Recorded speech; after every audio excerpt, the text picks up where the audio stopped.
Well, let's speak now live to former Venezuelan diplomat and Orinoco Tribune editor Jesús Rodríguez Espinosa. Jesús, thank you for speaking with us today. Marco Rubio says the U.S. will use Venezuela's oil to force political change. Is this a strategy that could really work, and at what cost to Venezuela? We in Venezuela don't see clearly what he means with his words, but we are accustomed to that. The truth is that, Chavismo and the constitutional electoral authorities of Venezuela are still in power, and they have shown strong unity and strength. However, it's important to say that the U.S. has been keeping threatening on Monday, or I believe that it was on Monday, President Trump threatened to kill our acting president, Jesús Rodríguez. So this whole new trend about Venezuela, the U.S. controlling Venezuelan oil is kind of complicated. Actually, a few minutes ago, PDVSA, our oil company, released a statement saying that Venezuela is actually negotiating with the U.S. An oil deal, but it will be under Venezuelan conditions and under regular trade conditions that PDVSA usually perform with partners from all over the world. So it's important to clarify that, but because it's completely hard to believe and hard to swallow that we are going to give the U.S. oil and they are going to keep that money. It doesn't make too much sense. So, Jesus, Jesús Rodríguez has been sworn in as interim president, but Washington claims that it has control over the interim authorities. So who actually is governing Venezuela right now? You're speaking to us from Caracas. What's your perspective on who's actually in control? Chavismo, the constitutional electoral authorities are the one that are in control, of course. The U.S. has this rhetoric, this, propaganda narrative machine that they used to try first to capture and convince their own supporters in the U.S. that are kind of splitting at this moment. But the fact is that Venezuelan authorities are in control. Of course, we are facing still enormous threats. We are preparing for possible upcoming new U.S. strikes. So we need to balance, the new government needs to balance between, this tense situation. Marco Rubio says Venezuela's future depends on its citizens. How much real agency do Venezuelans have right now? And what is public sentiment regarding the country's future?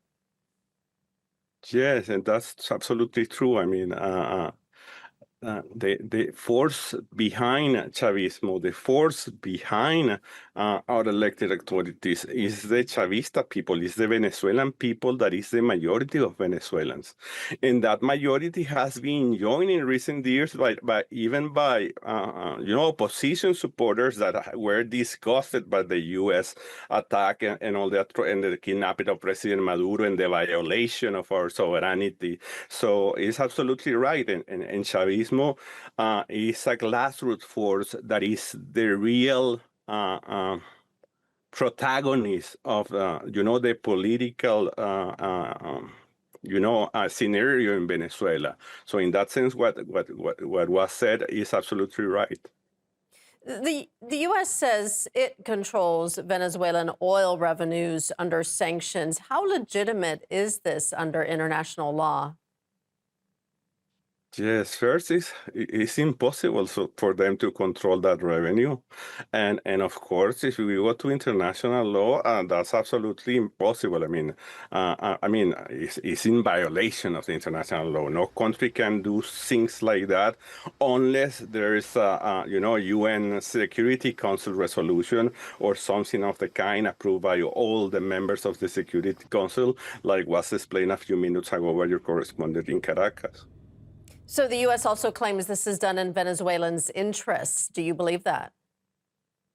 Absolutely not. The U.S. is in part, the U.S. is controlled by oligarchies and they are just looking for have access to our oil. That's basically what is happening, and that's the only interest the U.S. has. All these fake news and narratives about they trying to bring democracy to Venezuela as if we don't have it, or that they are trying to fight against drug trafficking, or that those kind of narratives are complete lies. And I believe that the majority of the people around the world have already realized that. It's obvious, even if you watch, every word that it comes from Washington and the White House. U.S. officials have described the Western Hemisphere as America's domain. What does this mean for Latin America? Yes, it's threatening, it's scaring. I believe that right now, after what happened in Caracas, in Venezuela, a lot of governments around the region are realizing that they might come next. But this is an expression of the U.S., loss of weight in the war scenario, with the rising of Russia, China, India, Turkey, Iran, and because of that, and it was clearly stated in the last, national security strategy document released by the White House a few weeks ago. They clearly say that they want to regain control of the only area that they believe is theirs, but the reality is not theirs. We're talking about Latin America and the Caribbean. So that's what they want, and they want that control, especially because they want to have access to our natural resources, not only from Venezuela, but from all over the region. And also, they want to get rid of what they call the bad example, which is, Venezuela, Cuba, and Nicaragua, countries that have independent policies, independent, foreign policies, and that they do not submit to U.S. dictates. In terms of the wider Latin American region and its security and stability, the U.S. administration has straight up said that other states like Cuba and Colombia could be next. What can other countries in the region do, bear in mind what they've seen happen in Venezuela? Yes, the wise, way of action should be unite.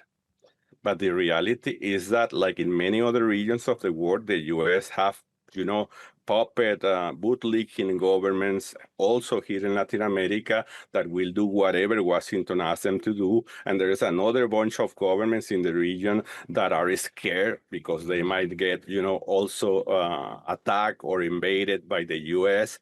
And there's just a few, a number of governments that have a sort of independent policies, like the Mexican government, the Colombian government, maybe also the president of Brazil. But if I'm frank, they are the minority. So it's complicated. It's not easy what might happen next. But it's true that Cuba, Mexico, Colombia are organizing at this moment, it's important to say it, military drills and defending, strategies to try to prepare for maybe upcoming U.S. strikes against them. All right, we're going to leave it there. Former Venezuelan diplomat and Orinoco Tribune editor Jesús Rodríguez Espinosa, thank you. My pleasure.